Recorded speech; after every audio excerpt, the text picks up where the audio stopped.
এই তো আমরা রেডি হয়ে গেছি, সৎসঙ্গে যাব। আজকে সৎসঙ্গ আছে কুহেলিদের বাড়িতে। মানব ভান্ডারী ও আমাদের কুহেলি ভান্ডারী মা আজ তাদের বিহাগ মানে পরম প্রেম ও সৃষ্টি ঠাকুর অনুকূলচন্দ্রের সুন্দর মঞ্চ সাজানো হয়েছে। তার প্রার্থনা মঞ্চে সবাই এসে আসন গ্রহণ করুন। আমরা ঠিক 7:30টায় অনুষ্ঠান শুরু করব।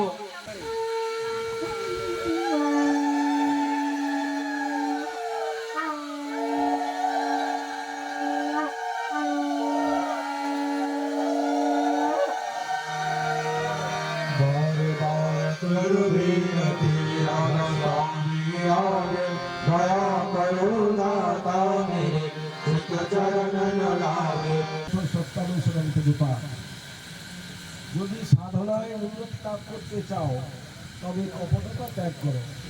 কপট ব্যক্তি অন্যের নিকট সুখ্যাতির আশায় নিজেকে নিজেই প্রবঞ্চনা করে। অল্প বিশ্বাসের দরুন অন্যের প্রকৃত দ্বার হতেও প্রবঞ্চিত হয়। তুমি লাখো গল্প করো, কিন্তু প্রকৃত উন্নতি না হলে তুমি প্রকৃত আনন্দ কখনোই লাভ করতে পারবে না। কপটাশয়ের মুখের কথার সঙ্গে অন্তরের ভাব বিকশিত হয় না, তাই আনন্দের কথাতেও মুখে নিরসতার চিহ্ন ফুটে দৃষ্ট হয়। কারণ মুখ খুললে কি হয়, হৃদয়ে ভাবের স্ফূর্তি হয় না। অমৃতময় বাড়ি কপটের নিকট তিক্ত লবণময়, ফিরে যাইয়াও তার তৃষ্ণা নিবারিত হয় না। সরল ব্যক্তি ঊর্ধ্ব দৃষ্টি সম্পন্ন তাতকের মতো, কপটি নিম্ন দৃষ্টি সম্পন্ন শকুনের মতো।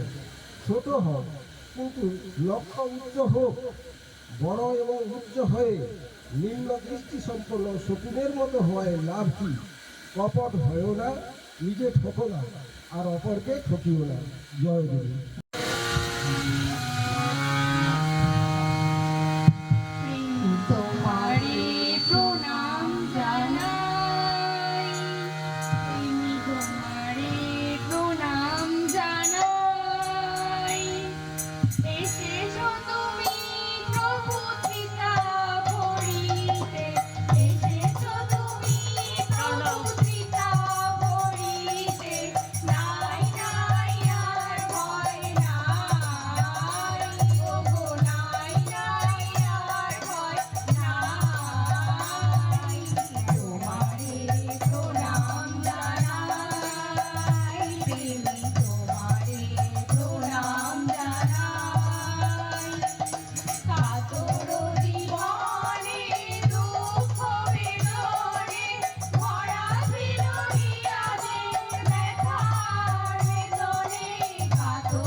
পারলো, মানুষের কাছে তারা যে গ্রহণীয় যদি হয়ে না উঠতে পারলো, তাহলে পরম প্রভু সান্নিধ্য লাভ করে যারা গ্রহণ করেছে তারা প্রকৃত কিভাবে আমাদের অভ্যাসটা সুন্দর হতে পারে, আমাদের চলনটা কিভাবে সুন্দর হতে পারে, আমাদের ব্যবহারটা কিভাবে মিষ্টি হতে পারে, সেই পরম প্রভুকে গ্রহণ করার মধ্য দিয়ে, আমার জীবন চলনের মধ্য দিয়ে সেটা কিন্তু মানুষের কাছে আমরা তুলে ধরতে পারি।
Bande